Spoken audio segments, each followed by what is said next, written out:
Crime horror. আজ থেকে প্রায় ৩০ বছর আগের কথা।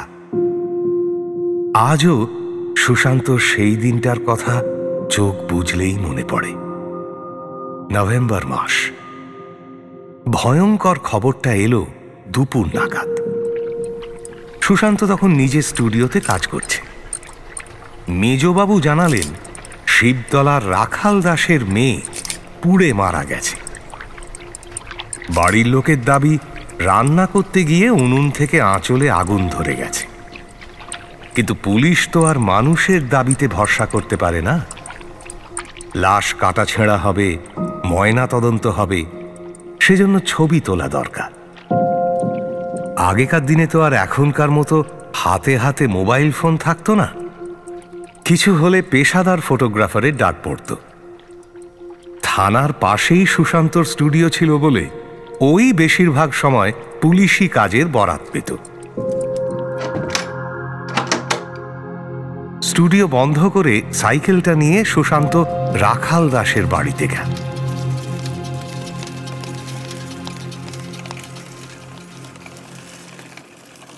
ওইটুকু বাড়িতে লোকে লোকারণ্য, কান্নার রোল উঠেছে।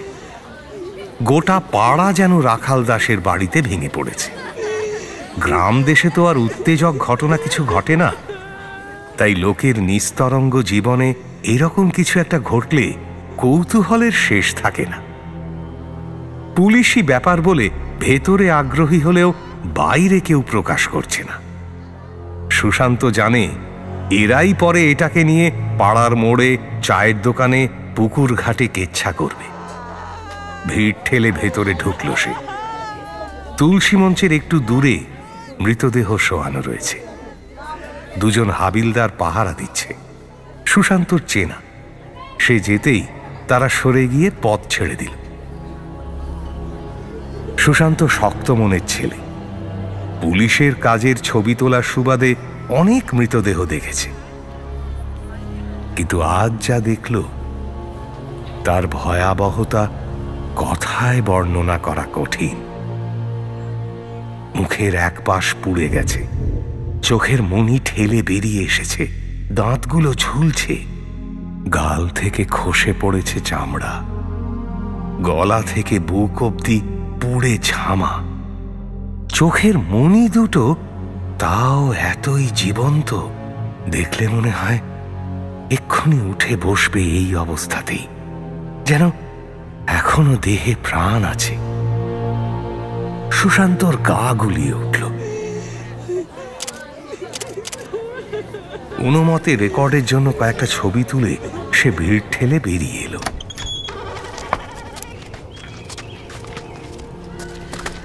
বাইরে একটা টিউবওয়েল, সেখানে গিয়ে একটু চোখে মুখে জল দিল সে। শরীরটা ভালো লাগছে না। বিকেলে আর স্টুডিও খুলবে না। বাড়ি গিয়ে ছবিগুলো ডেভেলপ করে কালকেই দিয়ে দেবে থানায়। এই ছবি বেশিক্ষণ নিজের কাছে রাখা ঠিক নয়। সন্ধে নিজের বাড়িতে সুশান্ত ডার্ক রুমে কাজ করছিল। তখনকার দিনে একটা অন্ধকার ঘরে নেগেটিভ থেকে ছবি তৈরি করতে হতো।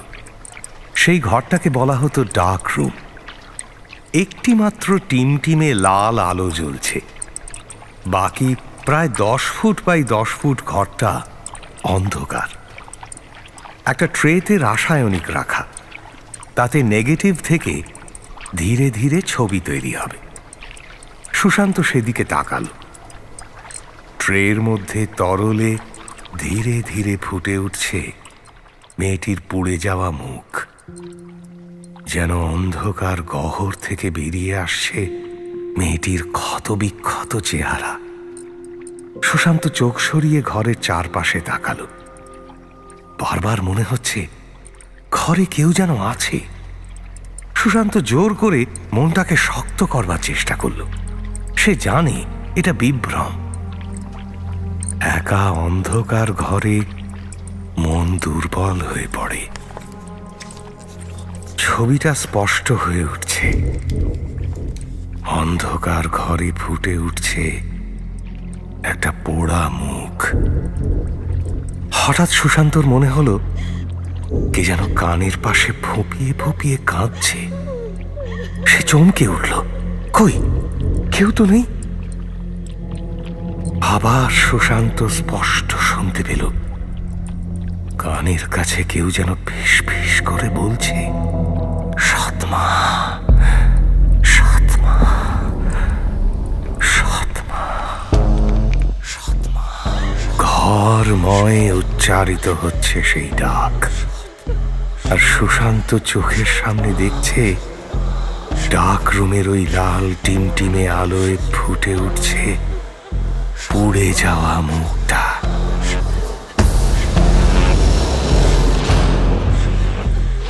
মেয়েটা যেন ছবির ভেতর থেকে সুশান্তর মনের কথা পড়ে নিচ্ছে।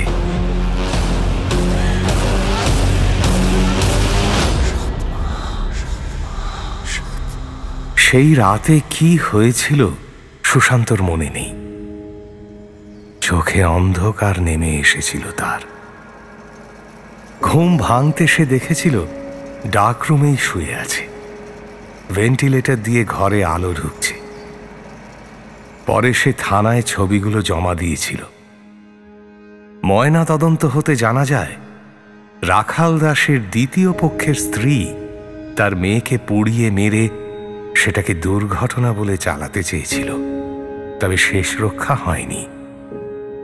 তবে সুশান্তর দৃঢ় বিশ্বাস সেদিন সবার আগে ডাক রুমের অন্ধকারে রাখালের মেয়েই তাকে তার খুনির কথা বলে দিয়েছিল।